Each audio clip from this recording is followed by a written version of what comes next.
Black Aggie was the name given to a statue that was placed on the grave of Felix Angus in Druid Ridge Cemetery located in Pikesville, Maryland.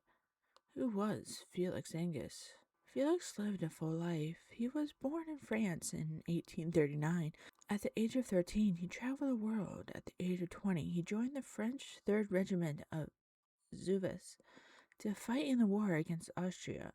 He later fought alongside Giuseppe Maria Garibaldi to help unify Italy. He later moved to New York City, where he worked for Tiffany & Co. as a sculptor and silver chaser. His involvement in the war didn't end in Italy. He enlisted in Dures Friar Zuvis as a private during the American Civil War and was quickly promoted to lieutenant after he helped save the life of his captain. He ended up getting severely wounded at the Battle of Gainesville and was sent back to Baltimore to recover, taken care of by Charles Fulton's daughter, Annie.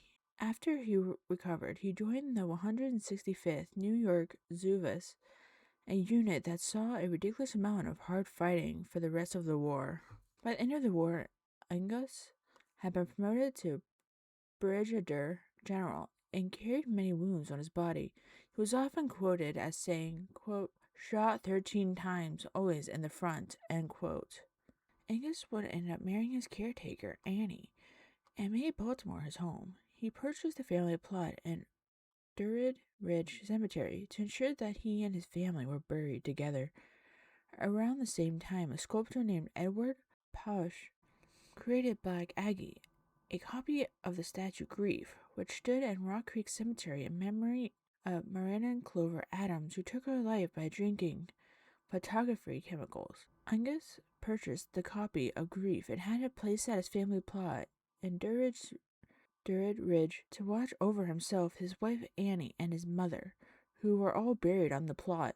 The statue, a somber seated figure in a shroud, was installed at the cemetery in 1925 and has been surrounded by countless urban legends since. Here are some of the legends, the first being when someone spending the night in the statue's lap would be haunted by the ghost of the people buried there. The spirits of Druid Ridge used the statue as a meeting place, and no grass would grow on the ground where the statue's shadow lay. At night, the statue would come alive, either physically moving across the cemetery or opening its glowing red eyes. If you were to return her gaze, you were struck blind. If a pregnant woman were to be touched by her shadow, they would miscarry.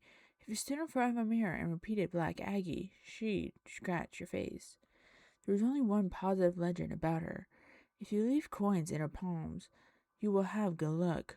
Only if you're brave enough to get that close. There are rumors that a college fraternity hazed initiates by requiring them to spend the night sitting in Black Aggie's lap. One young man took the dare and was left at dusk in Druid Ridge Cemetery. When his bodies returned in the morning to fetch him, they found him lying in the statue's arms, dead. He wore a horrified expression on his face and made it clear he had died from fright. Another story involved a young man who came to visit the statue at night with some of his friends. The friends wanted to leave coins for luck, but the young man decided it would be great fun to put his cigarettes out in her palms. A decade later, his body was found in a dump in South Carolina. He had been shot in the head. The culprit remained unknown. Motive unknown. These legends have attracted unwelcome attention from local teenagers and ghost explorers who are looking for answers to the strange lore. People have been caught breaking into the cemetery at night to visit the statue and see for themselves which of the stories were true, as well as vandalizing the pedestal. Names and messages have been scrawled on her granite base, and the wall behind her. Most of the graffiti had been removed. Much of it remained, deflecting the statue. Despite efforts to prevent further damage, the vandalism continued into the 1960s. The Angus family, upset and disheartened by the statue's attention, tried to donate to the Smithsonian American Art Museum, which decided against displaying the statue and instead placed an authorized recasting of the original memorial. The Black Aggie was moved from the museum storage to a courtyard behind the Dolly Madison House of Lafayette. Square in Washington, D.C., where she currently rests. The pedestal is the only piece that remains at Druid Cemetery today.